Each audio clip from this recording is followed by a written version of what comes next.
Hello friends, आज हम आपको बताने जा रहे हैं रचनाएं चैप्टर का ये तीसरा सवाल। 3 सेंटीमीटर का एक वृत्त खींचिए और इसके बढ़ाए गए किसी भी व्यास पर केंद्र से 7 सेंटीमीटर की दूरी पर स्थित दो बिंदु P और Q लीजिए। इन दोनों बिंदुओं से वृत्त पर स्पर्श रेखाएं खींचिए। ठीक, तो सबसे पहले हमें 3 सेंटीमीटर का एक वृत्त खींचना होगा। तो हमने एक 3 सेंटीमीटर का वृत्त बना लिया है जिसकी त्रिज्या 3 सेंटीमीटर है। देखो, आपको हम प्रूफ करके दिखाते हैं।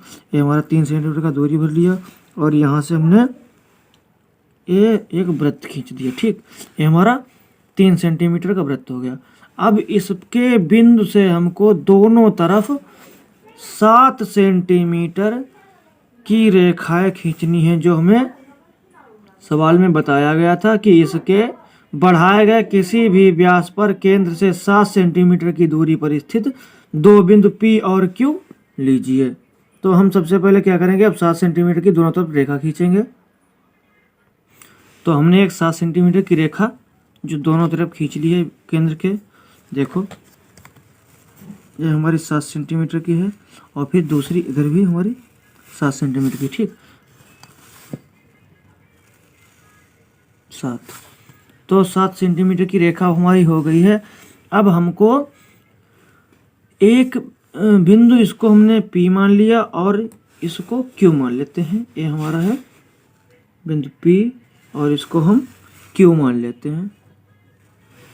अब हमको P और Q से एक वृत्त खींचना है जो हमारा P और O के अर्धक से होकर जाएगा। तो इसके लिए हम क्या करेंगे, एक लंब अर्धक डालेंगे बिंदु P और O से, और इसी प्रकार का दूसरा लंब अर्धक O और Q से डालते हैं।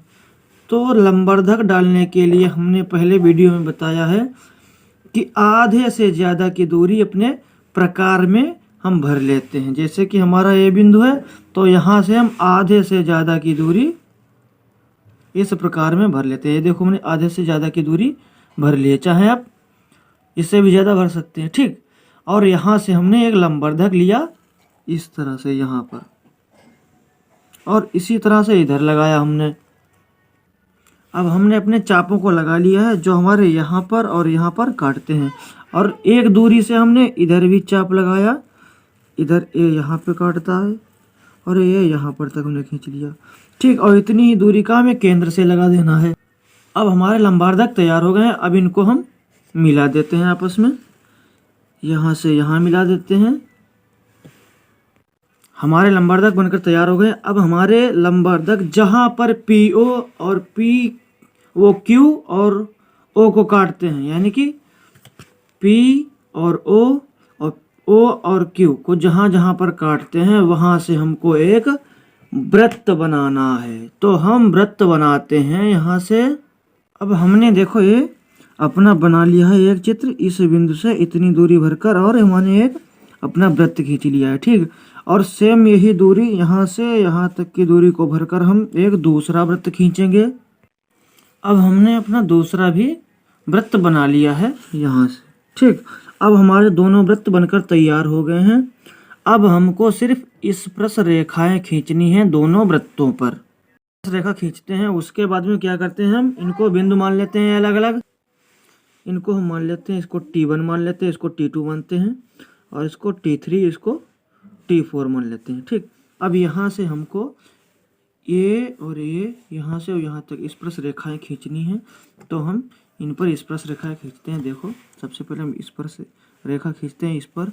ठीक, देखो, अब हमने अपनी स्पर्श रेखाएं खींच ली हैं। ये T1 और Q हो गई, ये T2 और Q हो गई, और दूसरी है P और T4 हो गई, और चौथी है P और T3 हो गई है। यही है हमारा चित्र। कैसा लगा कमेंट में हमें ज़रूर बताएं और हमारे चैनल को सब्सक्राइब करें। धन्यवाद।